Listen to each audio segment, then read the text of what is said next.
Hello नमस्कार friends, मेरा नाम अदिति है और मैं बीपीएससी टीआरई 3 में मैथ साइंस से सिलेक्टेड हूँ।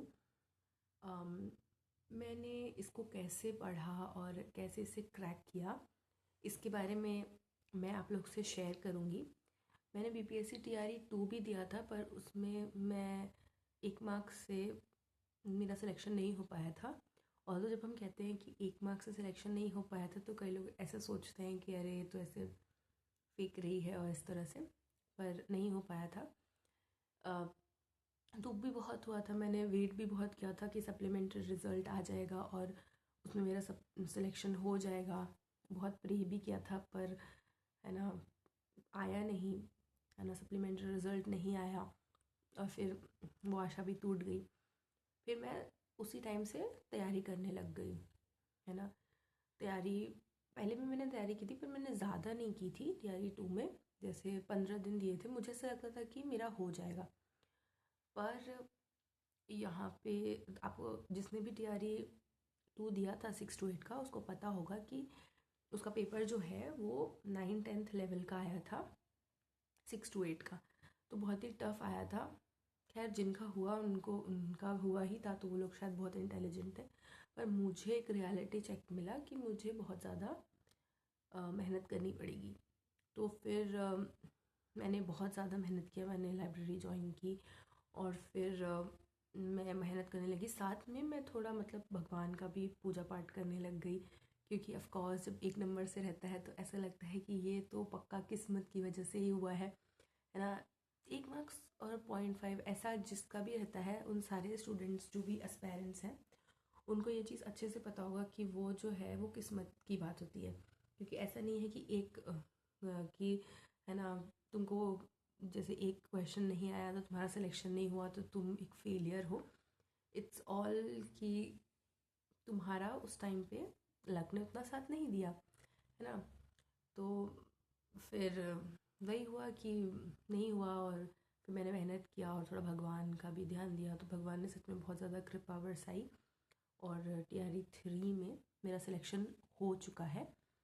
तो मैं बहुत खुश हूँ और सब लोग बहुत खुश हैं। अब हम काउंसलिंग का वेट कर रहे हैं कि कब काउंसलिंग का डेट आए और हम लोग जाएं काउंसलिंग करवाने के लिए। इस बार तो डिस्ट्रिक्ट भी साथ में नहीं आया है, तो काफ़ी लंबा वेट हो गया है।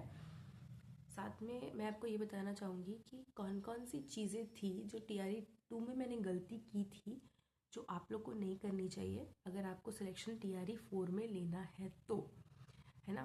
तो टीआरई 2 में जो है, अगर आपको टीआरई 4 में आप प्रिपेयर कर रहे हैं टीआरई 4 के लिए, तो आपको एक बार तो घटना चक्र देखना चाहिए। बीपीएससी का प्रीवियस ईयर एक घटना चक्र बुक आता है, वो बहुत ज़्यादा इम्पॉर्टेंट है जो जीएस का पेपर होता है उसके लिए, और इवन साइंस और मैथ्स के भी पेपर के लिए वो बहुत ज़्यादा इम्पॉर्टेंट हो जाता है, क्योंकि उसमें से डायरेक्ट क्वेश्चंस उठा के दे देता है। और वो बुक मतलब बहुत ज़्यादा इम्पॉर्टेंट है।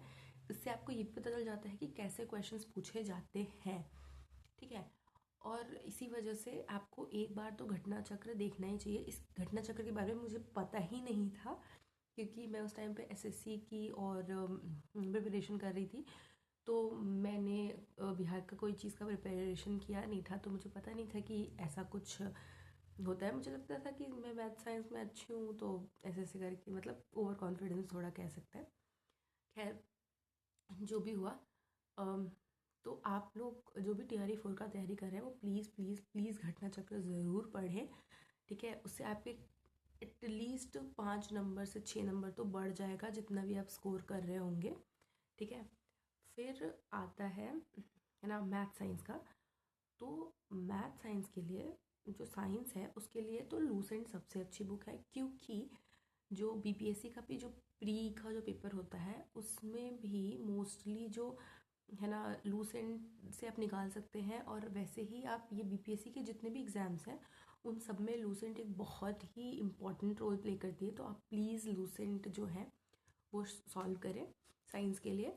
और मैथ्स के लिए जो है वो है ना आर.एस. अग्रवाल की बुक आती है ना, मैथ्स की, ठीक है, वो आप सॉल्व करें। मैथ्स के लिए जो 9th 10th जो है वो क्लास का पूरा तुमको आना चाहिए, वो पूरा अच्छे से एकदम रट जाइए। और मैथ्स के लिए थोड़ा ज़्यादा तैयारी करें तो ज़्यादा अच्छा है, क्योंकि मैथ्स में कंपटीशन बहुत ज़्यादा है, एकदम कट टू कट कंपटीशन है। और आपको पता होगा कि मैथ्स की कट ऑफ कितनी जा रही है अभी, तो इतना तो आपको करना पड़ेगा। बाकी एकदम कॉन्फिडेंस रखिए और थोड़ा भगवान में भी ध्यान रखिए, क्योंकि किस्मत भी बहुत इम्पॉर्टेंट होता है, जो कि मैंने महसूस किया है TRE 2 से, कि लक इज़ वेरी इंपॉर्टेंट। आप सबका आशीर्वाद और ये सब मिला के ही होता है। खैर अभी तो मैं बहुत खुश हूँ, हो गया है, और आगे भी सब कुछ अच्छा होप करती हूँ। और आप लोग की भी मैं हेल्प करती रहूँगी, जैसा भी आप लोग को लगे, है ना। TRE 3 हो चुका है लगभग कंप्लीट, तो TRE 4 का भी नोटिफिकेशन आने ही वाला है।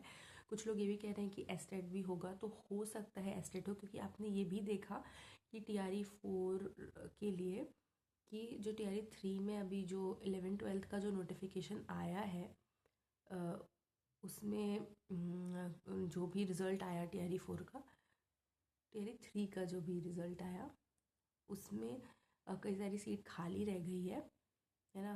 कई सारी सीट खाली रह गई है 11th 12th की, तो शायद ये लोग करवाएं, पक्का नहीं कह सकते, लेकिन तैयारी करते रहना चाहिए आपको, है ना। और TRE 4 तो पक्का होगा, तो आप लोग मेहनत करते रहिए। कोई भी प्रॉब्लम हो तो आप लोग मुझसे पूछ सकते हैं, और मैं हमेशा आपकी हेल्प के लिए रहूँगी। और थैंक यू सो मच, फिर मिलेंगे।